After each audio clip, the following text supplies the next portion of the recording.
travail Mohamed Azoul. Nous sommes à la veille donc de la journée mondiale des réfugiés qui est célébrée le 20 juin. J'aimerais bien que tu nous dises un mot sur les réfugiés Touareg à Mbera particulièrement. On sait que depuis janvier 2012, on a eu des milliers, des dizaines de milliers de réfugiés qui sont venus à Mbera fuir les atrocités de l'armée malienne. Alors, est-ce que ces réfugiés sont toujours là? Dans quelles conditions? Ou il n'y en a plus? Les réfugiés sont aujourd'hui dans une situation presque d'oubli. Ils sont environ une cinquantaine de mille dans le camp de Mbera, dans le sud-est mauritanien. Et une quarantaine approximativement dans le nord du Burkina Faso, dans la zone de Djibo globalement, au Niger aussi, dans les camps de réfugiés au Niger.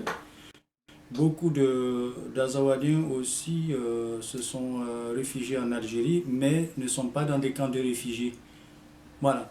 Donc globalement, c'est aux environs une centaine de mille à 200 000 globalement personnes qui sont dans les pays voisins directement limitrophes de l'Azawad.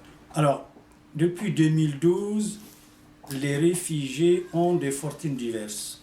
3 camps de 3 pays d'accueil, le Niger, le Burkina Faso et la Mauritanie, ont pris un certain nombre de dispositions en lien direct avec le Haut Commissariat des Nations Unies aux réfugiés pour essayer de prendre en charge ces réfugiés. La situation matérielle de ces réfugiés se dégrade de plus en plus. L'accord de paix qui a été signé parle beaucoup de réfugiés, mais dans la pratique, aujourd'hui, tout le monde a oublié les réfugiés. Tout le monde a oublié les réfugiés à la fois dans la mise en œuvre de l'accord, mais aussi au plan humanitaire. Cette situation ne peut pas durer. Aujourd'hui, les réfugiés azawadiens, essentiellement Touareg, arabes et d'autres communautés, souhaiteraient rentrer chez eux. Mais personne n'évoque leur situation. Ni les signataires de l'accord, ni le gouvernement malien, ni le HCR. Cette situation ne peut pas perdurer. Et comme ces réfugiés ne grossissent pas les rangs de ceux qui veulent traverser en Europe, ils sont systématiquement oubliés. Aujourd'hui, quand on est réfugié, si on n'est pas une menace pour traverser la Méditerranée, on sombre dans l'oubli. Ce n'est pas une situation acceptable. Pour que les réfugiés rentrent aussi chez eux, il faut qu'il y ait de la sécurité. Les conditions de la sécurité aujourd'hui ne sont pas réunies. Mais il faudrait que ces réfugiés puissent rentrer si véritablement on veut ramener la sécurité. Les réfugiés font partie ou devront faire partie d'un dispositif de sécurité. Parce que plus on laisse l'espace vide, plus les groupes obscurantistes peuvent s'incruster ou s'infiltrer. Alors que si les réfugiés rentrent sur la base de la mise en place ou de la réhabilitation des infrastructures, ils vont rentrer. Si on met en place le dispositif sécuritaire, ils vont rentrer et ainsi la sécurité pourrait être rétablie. Ce qui n'est pas le cas aujourd'hui. Personne aujourd'hui ne se soucie de ces réfugiés. Je le pense sincèrement, c'est une erreur très grave. Justement, là, on parle du 20 juin, c'est la journée mondiale des réfugiés, mais en même temps, le 20 juin nous rappelle une date qui est celle de la mascarade qui est dite des accords d'Alger. Alors, qu'en est-il de ces accords et surtout, qu'en est-il des partis qui les ont signés, notamment, par exemple, le MNLA?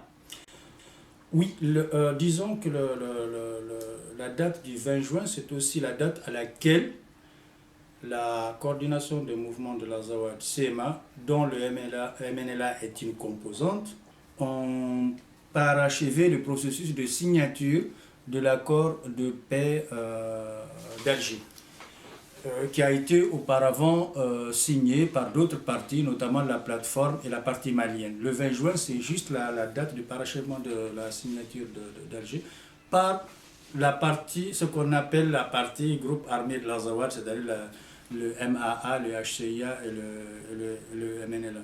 Malheureusement, cela fait 2 ans que cet accord a été signé. Il a eu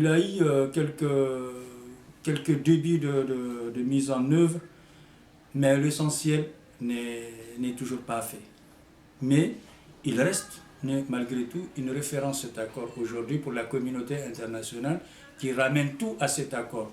Mais malheureusement, ni les partis signataires, ni le MNLA, ni les autres ne prennent en charge la question des réfugiés qui, de mon point de vue, est essentielle et centrale.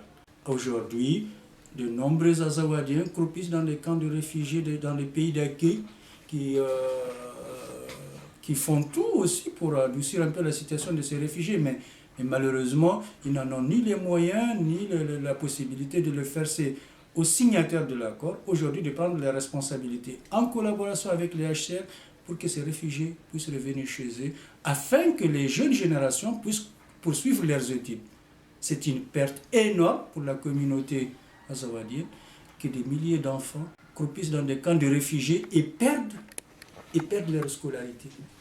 C'est des générations qui sont compromises. C'est des années de perdues pour des générations. Voilà. Alors, on est à ce stade-là aujourd'hui.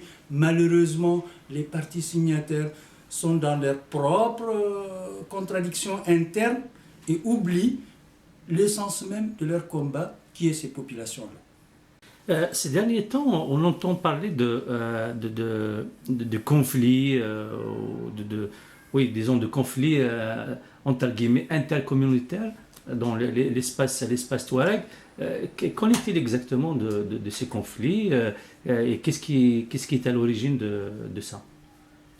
Je ne peux pas dire, je n'ai aucune explication pour l'origine de ces conflits internes. Je pose simplement un constat. Ces conflits surviennent toujours dans le sillage de la mise en œuvre des fameux accords, que ce soit dans les années 90 ou maintenant dans le sillage de l'accord d'Alger, où chaque fois qu'un accord est signé entre entre des factions azawadiennes et le gouvernement malien, la finalité de l'accord, c'est que les communautés touareg ou les communautés azawadiennes s'entre-déchirent entre elles. C'est simplement de l'irresponsabilité, à la fois des États, mais aussi de ceux qui se sont arrogés le droit de parler, d'agir au nom des communautés azawadiennes. Il faut que cela cesse. Cela n'a aucun sens si vraiment on veut aller vers une paix véritable. Si on veut aller vers le règlement d'un conflit, c'est simplement la preuve qu'on est très loin du règlement politique du conflit de l'Azawad. Au même temps, il semblerait que quand la France est intervenue, l'armée malienne s'est livrée quand même à des exactions de civils.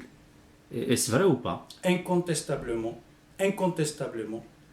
dans le siège de l'opération Serval qui a ramené l'armée malienne dans les zones libérées par le MNLA, l'armée malienne s'est livrée à des massacres que personne n'a dénoncé, n'a souligné. Il a fallu 1 an après pour qu'une organisation humanitaire américaine fasse son rapport pour qu'on parle de ces massacres, etc. Mais aujourd'hui, la situation a été plus ou moins rétablie. Aujourd'hui, l'armée malienne n'est plus en mesure de perpétrer des massacres en zone azawadienne. Parce que simplement, il y a les forces internationales, mais aussi il y a les forces des mouvements. Voilà, donc, on en est là aujourd'hui. Par contre, au centre du pays, avec le problème, le soulèvement Peul, oui, l'armée malienne aujourd'hui se livre à quelques massacres qui ont conduit beaucoup de Peuls à se réfugier dans le sud-est de la Mauritanie, dans le camp de Mbara. Ça, c'est un constat, personne ne peut le nier. Et c'est vraiment regrettable et ça doit être condamné à la fois par l'État malien, comme par la France, comme par tous les hommes épris de paix et de justice. On ne doit pas massacrer des hommes et des femmes simplement parce qu'un groupe armé, fût-il djihadiste ou non djihadiste, se livre à des opérations contre les positions de l'armée malienne. On ne peut pas construire un État juste, démocratique, lorsque l'armée de cet État n'est pas en mesure de respecter les populations civiles. Justement, en parlant de la responsabilité de l'État malien et de ses exactions, comment expliquer que la France, qui protège quand même l'État malien et qui est présente militairement là-bas, c'est grâce peut-être même à sa présence militaire que l'État malien est toujours là, comment se fait-il que cette France laisse faire? Quel est son intérêt de laisser faire l'État malien? Je n'ai aucune réponse à cette question en termes d'explication de l'attitude de la France. La seule chose dont je suis convaincu, que tout le monde aujourd'hui ne peut contester, c'est que si la France plie bagage tout de suite, si l'armée française dégage du Mali aujourd'hui, il n'y aura plus de Mali 2.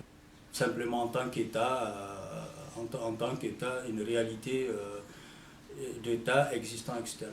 Ça, pour moi, c'est une certitude, c'est une évidence.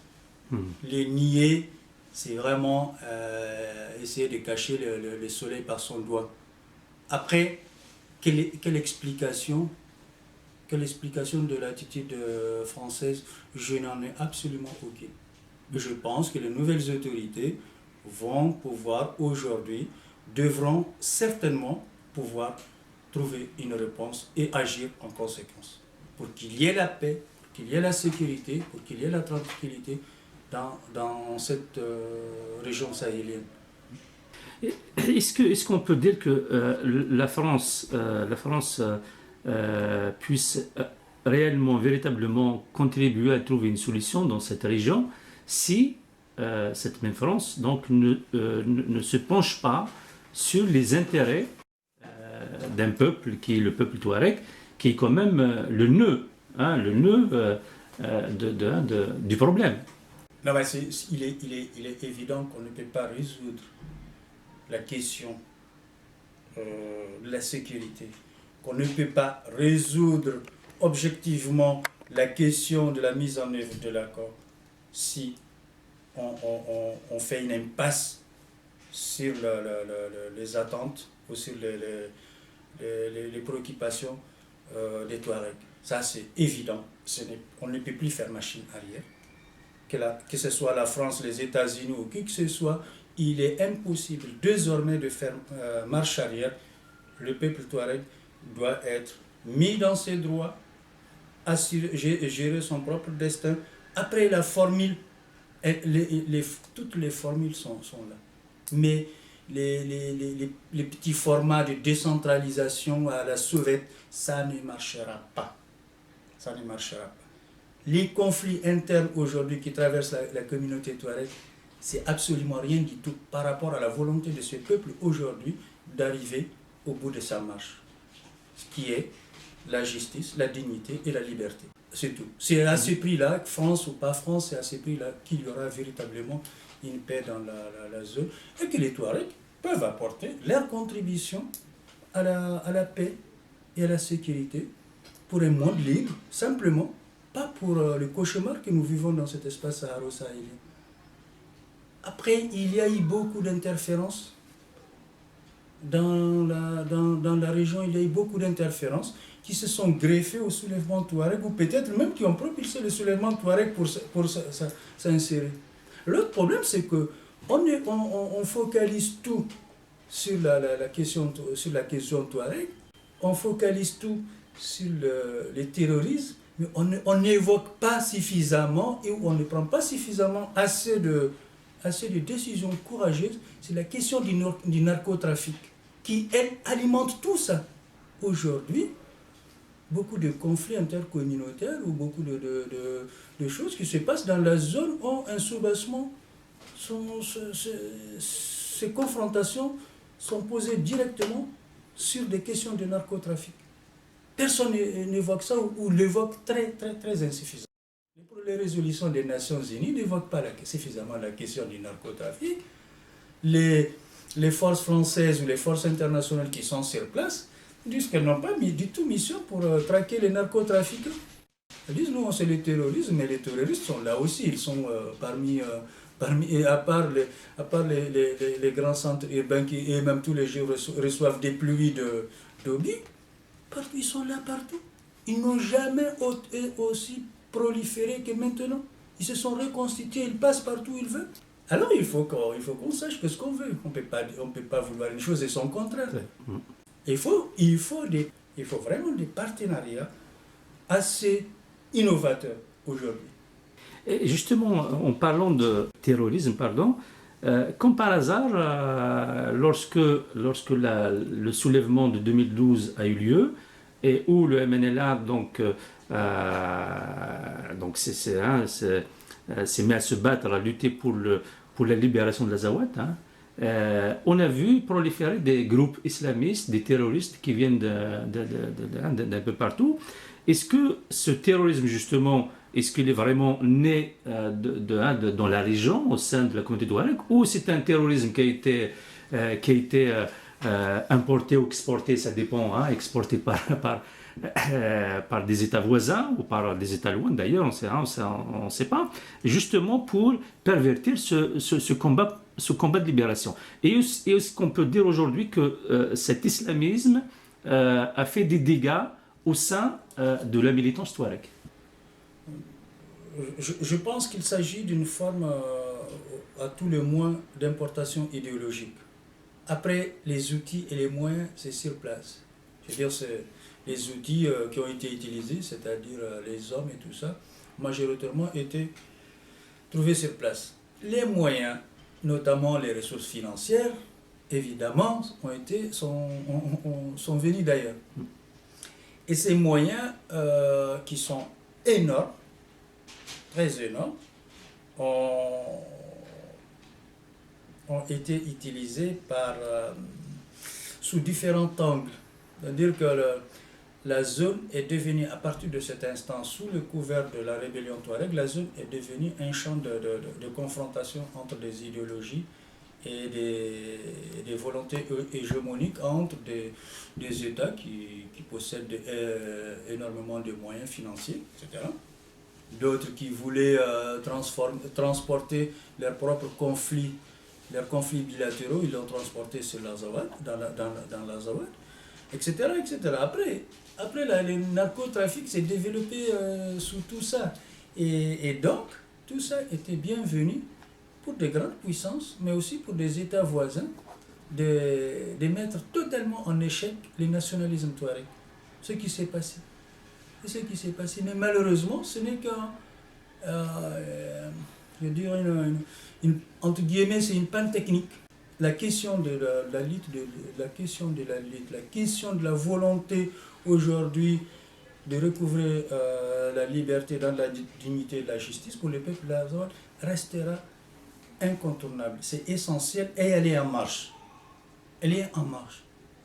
Ce n'est pas des contingences comme les groupes terroristes ou comme l'affluence des forces internationales dans l'Azawad ou la faillite de l'État malien qui vont mettre en échec cette marche. Après, c'est une question de rythme. Il y a des moments où la caravane ralentit le rythme, il y a des moments où elle fait plein gaz et elle avance. Est-ce qu'on peut dissocier ce qu'on peut appeler Azawad? Parce que bon, c'est un point de vue, l'Azawad c'est quelque chose d'artificiel, qui n'existe pas dans la réalité historique des Berbères. Est-ce qu'on peut dissocier l'Azawad du monde touareg? Est-ce qu'on n'a pas intérêt aujourd'hui à œuvrer dans le sens d'un mouvement de libération touareg, du pays touareg? Oui, je pense que le débat reste celui des années 90 où Femano Dayak a créé le Front de Libération Temoust, pour dire oui, c'est à connotation fortement touareg, etc. Mais nous sommes convaincus que nous partageons cet espace, nous évoluons dans cet espace il y a très longtemps de façon harmonieuse avec d'autres communautés qui ne sont pas touareg. Nous avons les Arabes ou les Maures, comme on dit, nous avons les Songhouis et nous avons des Peuls. Ces communautés ont au travers de leurs leaders et de leurs notables, ont signé la lettre du 30 juin 1958, l'intention du général de Gaulle. Je vais dire, mais malheureusement, lettre qui n'a eu aucun aboutissement, parce que à cette époque, déjà, malgré les promesses du général, le sort du pays Touareg était déjà scellé. Donc, nous n'oublions pas cela, nous le savons très bien. Comme en 2011 et 2012, nous avons reçu aussi des engagements d'amélioration de notre situation. Et malheureusement, aujourd'hui, on nous oppose de façon drastique l'accord d'Alger, qui est mort avant d'être appliqué. Ouais. Mais qui a intérêt aujourd'hui, ou qui peut subir les coûts humains, matériels et financiers d'un accord comme celui d'Alger qui ne va nulle part. Ok, c'est un très bon cadre, il a de bonnes propositions, mais on a plus mis l'accent sur les dispositifs techniques, sur des structures, que sur la réflexion sur les bonnes dispositions contenues dans l'accord. Ça, c'est essentiel. Personne s'en fout aujourd'hui. Je suis désolé, personne ne prête attention aux dispositions pertinentes qui sont dans l'accord. On crée plutôt des commissions, des sous-commissions, des commissions, des sous-commissions pour planquer des gens qui ont servi à hypothéquer la cause, la libération et la lutte du peuple de l'Azawad. C'est regrettable. Et je le dis aux Azawadiens qui me suivent, qui m'écoutent, que ce qui nous arrive est avant tout de notre responsabilité.